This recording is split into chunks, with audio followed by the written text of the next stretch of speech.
Hello दोस्तों, स्वागत है आप सभी का यूडीए में। और आज हम बेसिकली बात करेंगे। आज हमारा नेक्स्ट टॉपिक है अगला, जो आज थर्ड क्लास है हमारी। और तीसरी क्लास में आज हम बेसिकली देखेंगे कि संविधान की प्रस्तावना हमने देख लिया है। इसके आगे हम देखेंगे आर्टिकल्स के बारे में डिस्कस करेंगे। कौन कौन से आर्टिकल हमारे लिए इम्पोर्टेंट है वो सब आज हम बात करेंगे। और इसके अलावा कुछ और चीज़ें हम देख लेते हैं एक बार। प्रस्तावना को समझते हुए हम आगे बढ़ते हैं और प्रस्तावना से सीधे हम आर्टिकल्स पे आएंगे, और आर्टिकल में एक दो तीन ऐसे करके हम आज देखते हैं कहाँ तक पहुँच पाते हैं। ठीक है, तो ये सब आपकी बात है। चलिए स्टार्ट करते हैं। ठीक है, आज हमारा ये जो पीडीएफ है ये आज कंप्लीट हो जाएगा। इसके बाद नेक्स्ट पीडीएफ फिर हम चीज़ों को सब्जेक्ट वाइज करते रहेंगे। ठीक है, तो चलिए स्टार्ट करते हैं।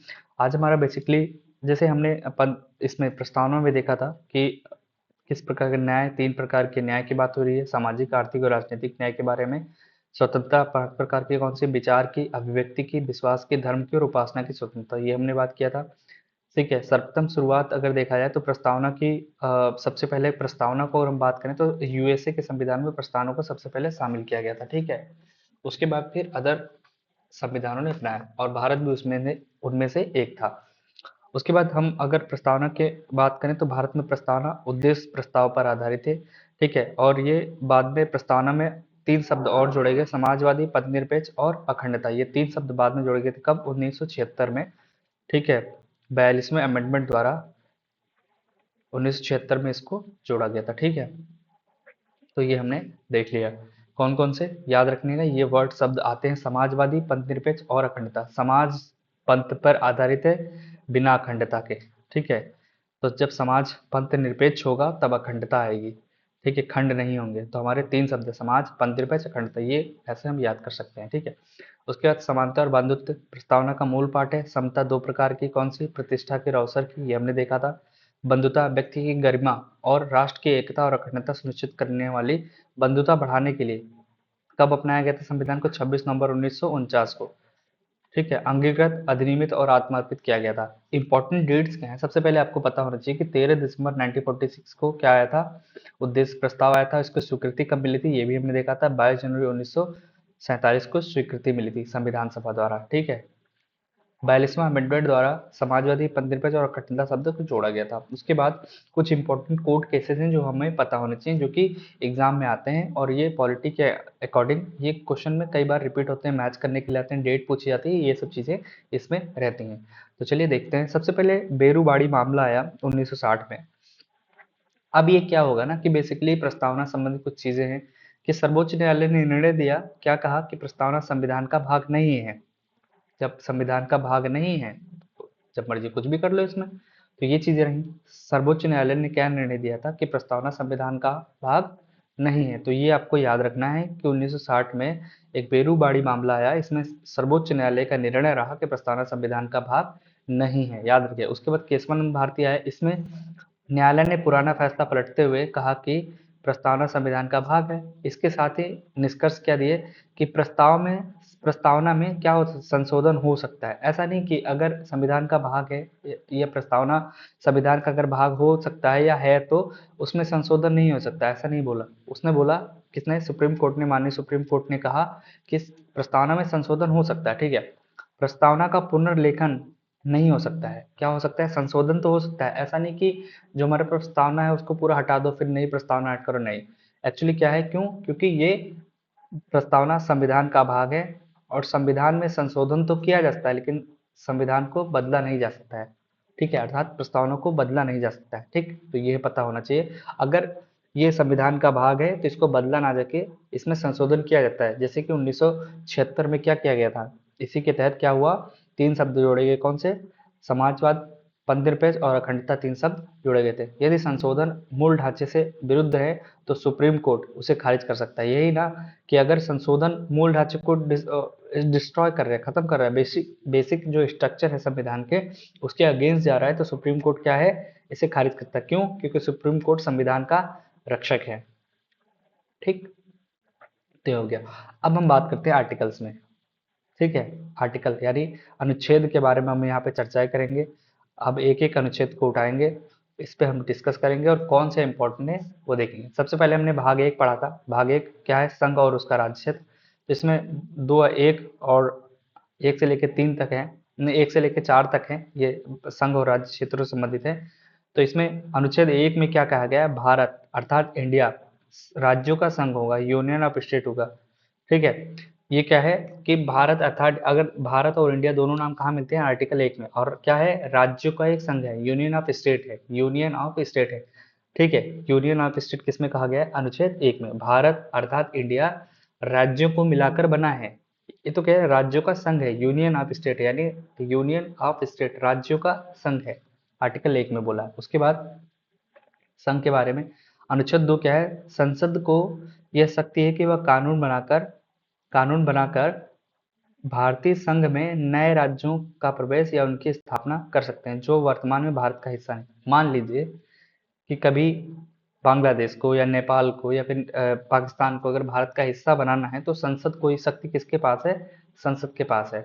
तो ऐसी शक्ति किसके पास दी गई है, संसद को ये शक्ति दी गई है, क्या, कि संसद को ये, कि वह कानून बनाकर भारतीय संघ में, यानी जो अभी यूनियन ऑफ स्टेट हैं उसमें नए राज्यों का प्रवेश कर सकता है या उनकी स्थापना कर सकते हैं जो वर्तमान में भारत का हिस्सा नहीं है। मान लीजिए कल को भूटान भारत का हिस्सा बनना चाहे, तो ऐसा संसद द्वारा मुमकिन हो सकता है। ठीक है, हालांकि देखो, हम युद्ध के माध्यम से नहीं बात कर रहे हैं, अगर भूटान चाहे कि चलो मैं इंडिया का पार्ट बन जाता हूँ, तो ऐसा हो किया जा सकता है। ठीक है, तो ये भाग 1 हो गया। उसके बाद आर्टिकल 3 में क्या है, आर्टिकल 3 में संसद को यह अधिकार है कि वह किसी राज्य में से उसका राज्य क्षेत्र अलग करके अथवा 2 या 2 से अधिक राज्यों राज्यों के भागों को मिलाकर अथवा किसी राज्य क्षेत्र को किसी राज्य भाग से मिलाकर नए राज्य का निर्माण कर सकती है।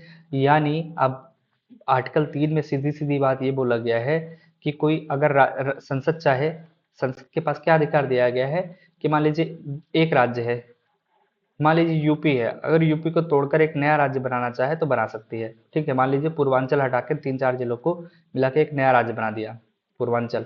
ठीक है, एक उत्तर प्रदेश हो गया, ईस्टर्न वाला जो इसका इलाका है पूर्वांचल नाम से एक अलग स्टेट बन गया। ठीक है, ऐसा संसद के पास अधिकार है। अगर राज्य चाहे तो बिहार को यूपी के साथ मर्ज करके एक पूरा यूपी के अंतर्गत ही कर सकता है। तो वही चीज लिखा है कि 2 या 2 से अधिक राज्यों के भागों को मिलाकर एक राज्य बनाया जा सकता है, या किसी राज्य क्षेत्र की सीमाओं, ठीक है, परिवर्तन किया जाता है, यानी सीमाओं में परिवर्तन, उसके नामों में परिवर्तन, ये सब किसके पास है, संसद के पास ये अधिकार है। किसके पास अधिकार है, संसद के पास। अगर राज्यों से कोई चीज रिलेट करती है, उसके सीमाओं को बदलना, सीमाओं को कम करना, ज्यादा करना, नाम बदलना, ये सब किसका काम है, संसद का। और किस आर्टिकल में बोला गया है, आर्टिकल 3 में। तो आपको याद रखना है, आर्टिकल फर्स्ट हो गया, संसद को अधिकार है कि बाहरी यानी भारतीय संघ में नए राज्यों का प्रवेश करा सकती है, आर्टिकल 2 हो गया। तीसरा है, संसद को अधिकार है कि जो हमारे राज्य हैं उसके नामों में परिवर्तन, सीमाओं में परिवर्तन या नए राज्यों का निर्माण वगैरह, ये सब अगर करना है। ठीक है, नए राज्यों का निर्माण कैसे, 2 या 2 से अधिक राज्य हैं उनके छोटे छोटे पार्ट्स मिला लिए और एक नया राज्य बना दिया। ठीक है, तो इस प्रकार से कौन कर सकता है, संसद कर सकती है। ठीक है, अब इम्पोर्टेंट क्या है, देखिए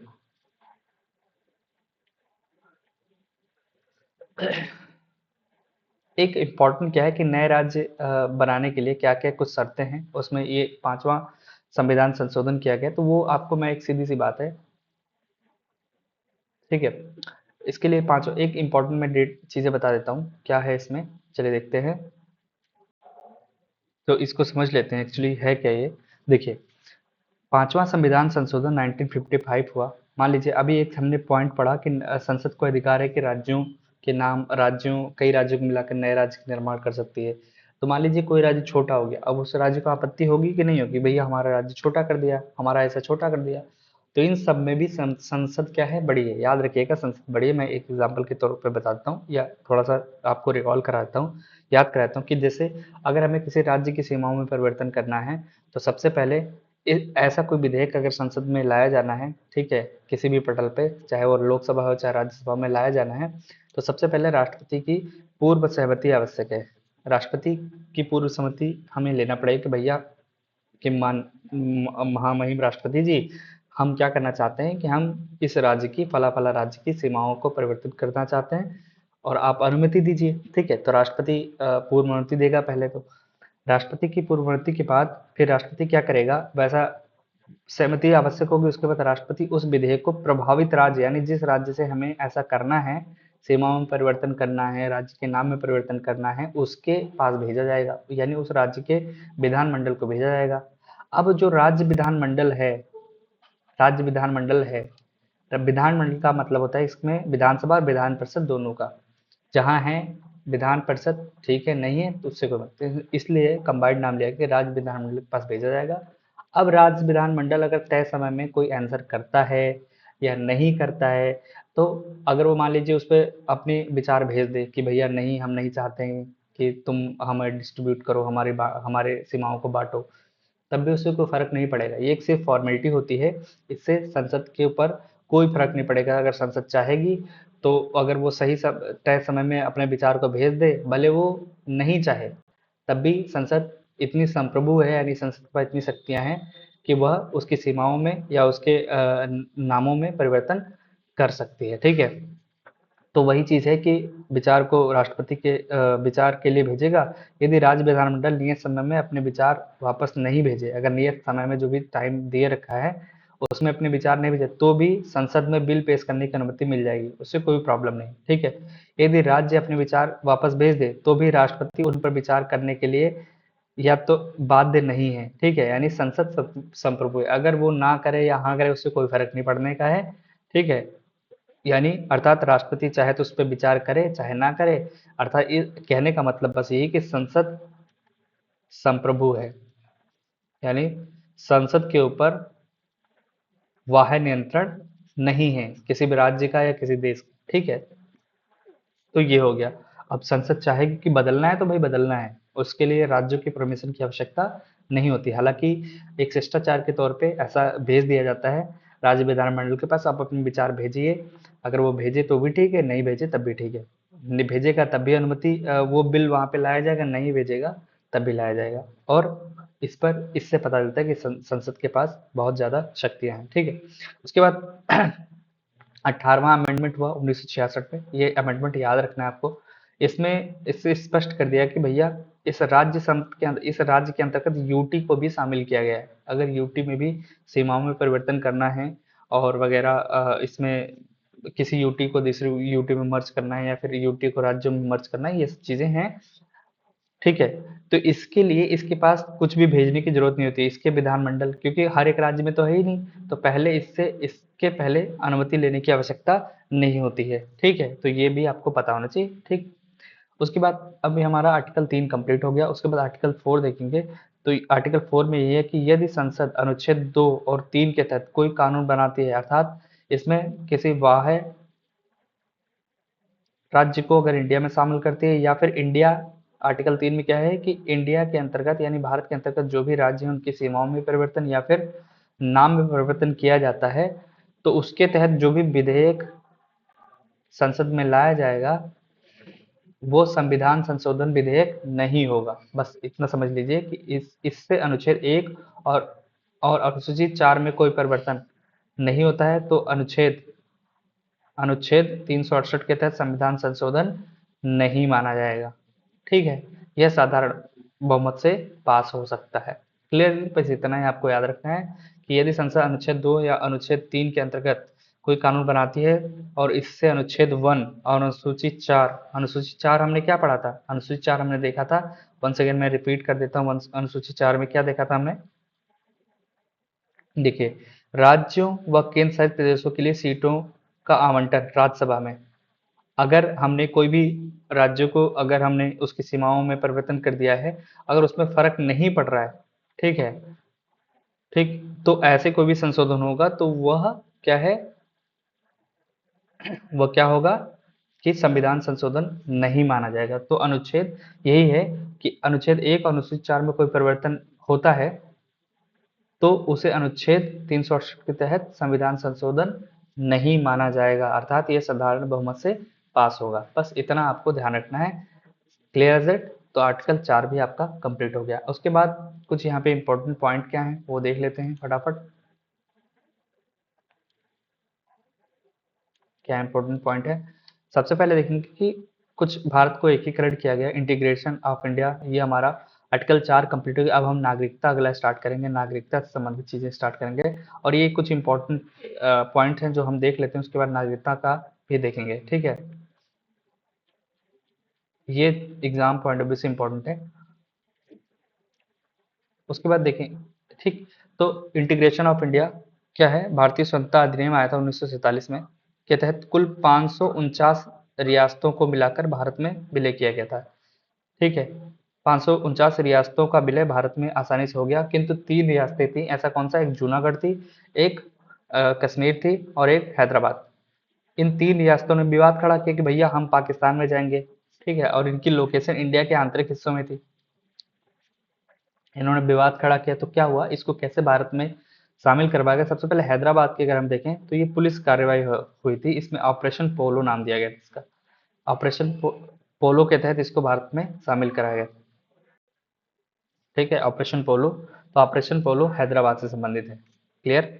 उसके बाद जूनागढ़ जन्म संग्रह जो हुआ, ठीक है, इसमें जन्म संग्रह कराया था, क्या था आपको पता होना चाहिए कि जूनागढ़ में जो शासक था वो मुस्लिम था। ठीक है, और वहाँ की जनसंख्या क्या थी, हिंदू थी। तो यहाँ पे जन्म संग्रह कराया गया, रेफरेंडम। ठीक है, और ये सब किसका किसके द्वारा किया गया था, आपको पता हो कि सरदार पटेल। ठीक, उसके बाद कश्मीर में क्या होता, विलय पत्र, विलय पत्र के माध्यम से एक हस्ताक्षर हो, उसके माध्यम से कश्मीर को। ठीक है, और यहाँ पे भी उल्टा था, यहाँ पे राजा हरि सिंह थे और ये बेसिकली हिंदू राजा थे और यहाँ की जनसंख्या अधिकांश मुस्लिम थी। यहाँ पे क्या हुआ था, विलय पत्र के माध्यम से भारत में इसको शामिल करवाया गया था। ठीक है, उसके बाद जब देश आज़ाद हुआ, आज़ादी के बाद क्या हुआ कि भैया जून 1948 से दिसंबर 1948, इस दौरान विभिन्न आयोगों और एकीकरण की प्रक्रियाओं का विरोध हुआ, समीक्षा चलती रही और फाइनली क्या हुआ कि भारत में राज्यों के को किस आधार पर बांटा जाए, यानी राज्यों का मतलब पूरे देश में राज्यों किस आधार पर राज्यों का डिस्ट्रीब्यूशन किया जाए कि भैया भाषा के आधार पर, जाति के आधार पर किस प्रकार से किया जाए। ठीक है, तो उसके लिए कई सारी कमेटियां बनी थी। तो देखिए, भाषाई प्रांत आयोग और समितियां क्या बना, ये एग्जाम पॉइंट ऑफ व्यू से इसमें आता है कि सबसे पहले एस के धर कमेटी बनी थी 1948 में।